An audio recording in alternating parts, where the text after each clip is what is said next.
seorang guru di sekolah bertanya kepada muridnya yang sudah kelas 3. Nah, anak-anakku sekalian, kalian mau lanjut di mana? Ditanya satu persatu. Yang ada yang mengatakan saya mau lanjut di UGM, ada yang menjawab saya mau lanjut di ITB. Semua orang menyebutkan universitas terbaik di Indonesia. Namun tiba giliran anak miskin ditanya, kalau kamu mau kuliah di mana? Maka dengan semangat anak miskin itu menjawab, saya mau kuliah di Boston University. Di mana itu? Di Amerika Serikat. Sebuah kampus terbaik di Amerika Serikat itu Boston. Maka semua teman-temannya itu tertawa. Kalaulah anak orang kaya yang cita-citanya ke Boston, itu mungkin. Ini anak orang miskin, cita-cita kuliah di Amerika, cita-cita kuliah di Boston. Kenapa mereka mentertawakan? Karena mereka lupa bahwa orang beriman punya Allah Subhanahu wa Ta'ala. Dan Allah ketika menghendaki sesuatu, innallaha idza arada syai'an ayyaqula lahu kun fayakun. Allah kalau menginginkan sesuatu maka tidak ada yang mustahil bagi Allah. Semua akan berjalan sesuai dengan kehendak Allah Subhanahu wa Ta'ala, kemauan Allah. Maka anak ini pun kemudian kembali ke rumahnya. Dia agak bersedih karena ditertawakan sama teman-temannya di kelas. Ditanya sama ibunya, mamanya, nah apa yang terjadi? Apa kata anaknya? Begini, mas, saya ini ditanya kamu mau kuliah di mana? Saya jawab mau kuliah di Boston University. Apa kata mamanya? Terus apa yang salah? Nah, katanya itu tidak mungkin. Itu kan di Amerika Serikat, kamu orang miskin, bagaimana bisa? Maka ibunya dengan tenang menjawab, baiklah, nah kalau memang kamu mau kuliah di Boston, memang kita tidak punya uang, memang kita tidak punya kenalan di sana, tetapi kita punya Allah Subhanahu wa Ta'ala, yang Allah adalah lillahi ma fis samawati wa ma fil ardh. Kepunyaan Allah lah apa yang ada di langit dan apa yang ada di bumi. Maka ibunya ini mau tumbuh bukan pendekatan kepada dosen-dosen, pengurus-pengurus kampus di Boston, tetapi mau melakukan pendekatan kepada pemilik dunia. Kita mau kuliah di UMG misalkan, lalu kita lakukan pendekatan dengan rektornya dan berhasil dekat, maka akan mudah kita untuk kuliah di UMG. Maka sang ibu ini paham bahwa Allah lah pemilik langit dan bumi ini. Apakah di Indonesia maupun di Amerika, pasti itu tanah Allah Subhanahu wa Ta'ala. Maka baiklah, nah, kalau memang kau mau kuliah di Boston, mulai sebentar malam kita bangun malam. Makanya semakin lebih aja. Ya, ini maksudnya. Jadi ibunya mengatakan mulai sebentar malam kita bangun malam. Jadi setiap malamnya sholat malam. Kemudian ibunya selalu berdoa, nah kamu aminkan, ya Allah, anak saya mau kuliah di Boston. Saya tidak punya uang ya Allah. Saya tidak tahu di mana itu, kata ibunya. Tetapi engkaulah pemilik Boston itu. Maka kalau engkau menginginkan, maka tidak ada yang mustahil bagimu. Semua mudah bagimu. Kata anaknya, amin. Itu dilakukan setiap malam. Begitu selesai ujian, anaknya kemudian mendaftar beasiswa ke Boston. Dia tembak Boston. Dia sudah berdoa selama ini. Dia mau uji kekuatan doanya. Dia tembak Boston. Begitu keluar pengumuman, ternyata hasilnya anak itu tidak lulus. Tetapi ibunya tidak pernah berhenti, tetap berdoa. Kita ini kadang kalau berdoa kadang memaksakan kehendak, mendikte Allah, ya Allah harus lulus. Padahal harus kita pahami bahwa doa itu kalau sudah diucapkan memenuhi syarat, doa maka pasti dikabulkan. Tetapi kapan pengabulannya dikembalikan kepada Allah Subhanahu wa Ta'ala, bisa langsung. Ada doa yang ditunda. Kenapa? Karena mungkin Allah merencanakan sesuatu yang terbaik. Allah merencanakan skenario yang indah. Maka karena tidak lulus kuliah di Boston, akhirnya anak ini kemudian mendaftar di hotel, jadi pelayan hotel. Kemudian ada tamu hotel ini yang kemudian ingin jalan-jalan, ya, ingin jalan-jalan, dan dia minta agar supaya ditemani sama anak muda, akhirnya ditemani. Dan tamu hotel ini itu ternyata senang dengan anak muda ini, dengan kejujurannya, dengan kepolosannya. Dia senang. Kemudian dia bertanya, anak muda, apakah kamu tidak sekolah? Apa? Katanya, saya sudah tamat sekolah. Terus kenapa kamu tidak kuliah? Katanya justru itu, saya ini cita-citanya kuliah di Boston. Saya tembak Boston, ternyata tidak lulus. Ini yang orang barat ini senyum-senyum. Kenapa? Ternyata ini orang barat ini, tamu hotel ini adalah penentu di Boston. Jadi begitu Allah merencanakan skenario terbaik. Ya, tidak ada yang menyangka bahwa dia adalah, tetapi dia tidak memberitahu pemuda itu, dia cuma senyum. Ya, apa katanya, belajarlah yang baik. Akhirnya ya tiba saatnya berpisah, taruh hotel ini kembali ke Boston, kembali ke Amerika Serikat. Pada tahun berikutnya ada lagi perekrutan. Ini kenalan anak muda ini langsung berpesan bahwa harus ada yang lulus di Indonesia itu atas nama ini. Ya. Ternyata ditelusuri di pendaftaran ternyata sudah tidak mendaftar. Ini malah tidak mendaftar. Tahun sebelumnya mendaftar, tidak lulus. Karena tidak lulus tidak mendaftar lagi.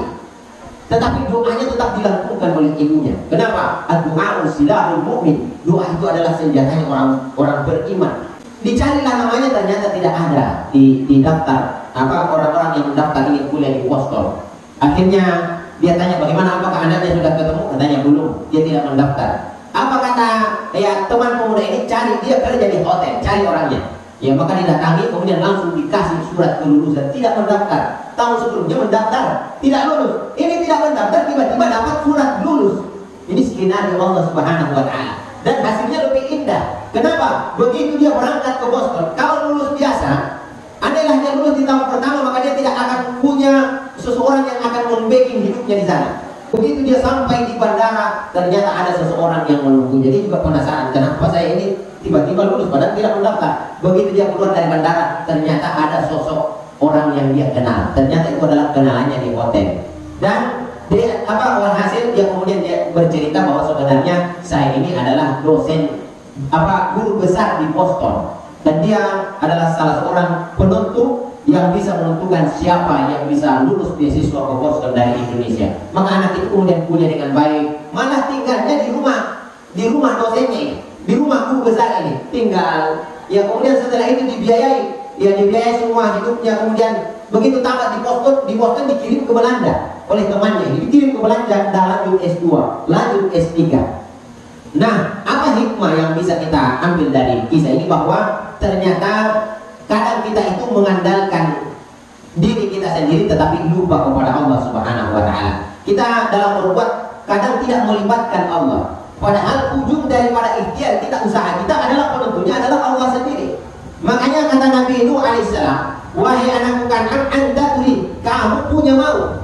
Wa ana urid, kata Nabi Nuh, dan saya juga punya mau. Tetapi ketahuilah wahai anakku, bukan maumu yang terjadi, bukan mauku. Wallahu fa'alul lima yurid, karena Allah juga punya mau, dan maunya Allah itulah yang akan terjadi. Ya, jadi jangan kita pernah melupakan Allah. Siapa yang dekat dengan Allah pasti akan indah hidupnya. Makanya kata Habib Munzir Al-Musawwar, berbahagialah orang-orang yang selalu berusaha untuk dekat dengan Allah. Maka saat ini diajak sholat tahajud, bangun, sholat berjamaah, harus di masjid. Untuk apa? Untuk menciptakan kedekatan dengan Allah. Kalau orang menjadi dekat dengan Allah akan mudah hidupnya. Kata Habib Munzir, berbahagialah orang-orang yang selalu berusaha untuk dekat dengan Allah, karena berjuta-juta kebahagiaan akan datang kepadanya. Dan rugilah orang-orang yang selalu berusaha untuk menjauh dari Allah. Bagaimana caranya? Nanti habis sholat mendatang, itu secara tidak sengaja cita-cita untuk menjauh dari Allah. Pokoknya nanti ya sudah begitu sholat, ditunggu nanti rakaat terakhir. Ini santri begini, kalian tidak sadar bahwa kalian sedang menciptakan jarak dengan Allah. Seorang guru kalau ada murid yang begitu nanti meraih pembelajaran atau datang, apa guru itu senang dengan murid itu? Tentu tidak. Bagaimana dengan Allah Subhanahu wa Ta'ala? Begitu orang datang berjamaah mulai didaftar, di absen dari depan oleh malaikat. Tiba-tiba mau salam ada datang masuk. Begitu setiap hari. Kalaulah satu kali mungkin itu adalah kekhilafan. Tapi setiap hari itu berarti dia itu cita-cita punya keinginan untuk menciptakan jarak dengan Allah. Maka apa kata Habib Munzir Al-Musawwar? Orang yang berusaha bercita-cita untuk jauh dari Allah, maka berjuta-juta kesusahan. Persiapkan dirimu, kata Allah. Kata Habib Munzir, karena berjuta-juta kesusahan yang akan datang kepadamu karena kamu jauh dari sang pemilik kebahagiaan. Siapa itu? Allah Subhanahu wa Ta'ala. Maka santri kalau sudah menciptakan kedekatan dengan Allah, kalau kita sudah berusaha menciptakan kedekatan dengan Allah, maka apa kata Allah? Siapa yang datang kepada aku berjalan, maka saya akan mendatanginya berlari. Siapa yang mendekatiku sejengkal, saya akan mendekatinya sehasta. Siapa yang berusaha untuk mendekat dengan Allah, maka Allah lebih ingin untuk dekat kepada kita. Dan kalau kita dekat dengan Allah, maka pasti indah hidup kita. Silahkan buat. Jangan pernah takut kita ini melakukan sesuatu di dalam hidup. Jangan pernah takut dengan persoalan hidup. Kenapa? Karena kalau kita dekat dengan Allah, maka akan mudah bagi Allah Subhanahu wa taala untuk menghilangkan setiap kesusahan kita. Ketika orang tua sayang kepada anaknya, maka pasti orang tua itu akan menghilangkan semua rintangan yang akan dilalui anaknya. Itu orang tua. Ketika Allah sayang kepada hambanya, apakah Allah akan biarkan kita untuk melalui rintangan? Allah akan jadikan hidup kita indah, sebagaimana orang tua ketika sayang kepada anaknya, dia jadikan hidup anaknya indah. Meskipun kadang tidak sesuai dengan keinginan anaknya. Kenapa? Karena tentu orang tua begitu melihat anaknya makan permen karet, dilarang. Bagi anak ini enak, mah. Tetapi bagi mamamu, bagi orang tuamu memang enak, tetapi kalau kamu konsumsi setiap hari, khawatir gigimu akan berlubang, gigimu akan rusak. Jadi kadang anak, pemikiran orang tua dengan anak itu berbeda. Kadang anak menganggap mau makan permen enak, tetapi menurut orang tua itu akan merusak gigimu. Ya begitu halnya dengan kehidupan kita. Kadang kita ini kenapa sudah rajin beribadah kepada Allah, sholat sudah bagus, tetapi kenapa hidup saya masih seperti ini? Itu berarti bahwa ya apa yang menimpa kita, kalau itu kita anggap buruk, belum tentu itu buruk di mata Allah. Jadi kadang Allah itu menguji terus hambanya, memberikan tekanan dari masa mudanya. Untuk apa? Agar supaya mental anak ini bagus, agar supaya ya mental anak ini kemudian terbentuk. Maka Allah memberikan tantangan, Allah memberikan ujian bukan untuk menyiksanya, tetapi untuk menyiapkan ya anak ini untuk tumbuh menjadi orang yang hebat di masa yang akan datang. Makanya ketika sudah menjalin kedekatan dengan Allah, jangan kalau ada sesuatu yang tidak sesuai dengan kita, maka kita takrahu syai'an wa huwa khairul lakum. Kadang sesuatu itu kita anggap buruk, tetapi sebenarnya itulah yang terbaik yang direncanakan Allah Subhanahu wa taala. Wa asa an tuhibbu syai'an wa huwa syarrul lakum. Dan kadang sesuatu kalian melihatnya ya sebagai sesuatu yang indah. Ya Allah, pokoknya ini yang harus jadi istri saya si ini ya Allah. Ternyata begitu menikah bukan dia istrinya. Ya. Asa an tuhibbu syai'an. Kadang kamu menganggap bahwa dialah yang terbaik, tetapi wa huwa syarrul lakum. Allah tahu dia bukan yang terbaik untukmu. Allah lebih tahu mana yang terbaik untuk hambanya. Karena Allah lebih kenal dengan kita daripada diri kita sendiri. Buktinya apa? Ada di sini yang tahu berapa jumlah giginya? Ada? Tidak ada. Berarti kita ini sebenarnya tidak kenal dengan diri kita. Belum adakah yang tahu jumlah rambutnya? Adakah yang tahu jumlah kumisnya? Maka kita ini sebenarnya tidak kenal diri kita, tetapi Allah lebih kenal diri kita. Kenapa? Allah yang menciptakan. Allah tahu berapa jumlah tenombe di kepalamu. Allah tahu berapa jumlah bulu di badan kita. Maka tentu Allah lebih punya pengetahuan tentang kita. Maka faidah azamta, kalau sudah berusaha yang terbaik, maka fatawakkal Allah, serahkan keputusannya kepada Allah. Kalaulah diberikan sesuai dengan permintaan kita, maka alhamdulillah, berarti ya apa yang kita minta itu baik menurut Allah Subhanahu wa taala. Tetapi kalau tidak diberikan, entah ditunda atau ditampuhkan nanti di hari kemudian, berarti Allah punya rencana yang jauh lebih indah daripada apa yang ada di pikiran kita. Karena memang apa yang kita pikirkan beda dengan yang dipikirkan Allah Subhanahu wa taala. Sebagaimana halnya seorang anak tidak sama cara berpikirnya dengan orang tuanya. Kadang seorang anak merasa kecewa, kenapa mama saya melarang ini? Kenapa? Apakah orang tuanya tidak sayang? Justru karena sayangnya, maka dia larang anaknya.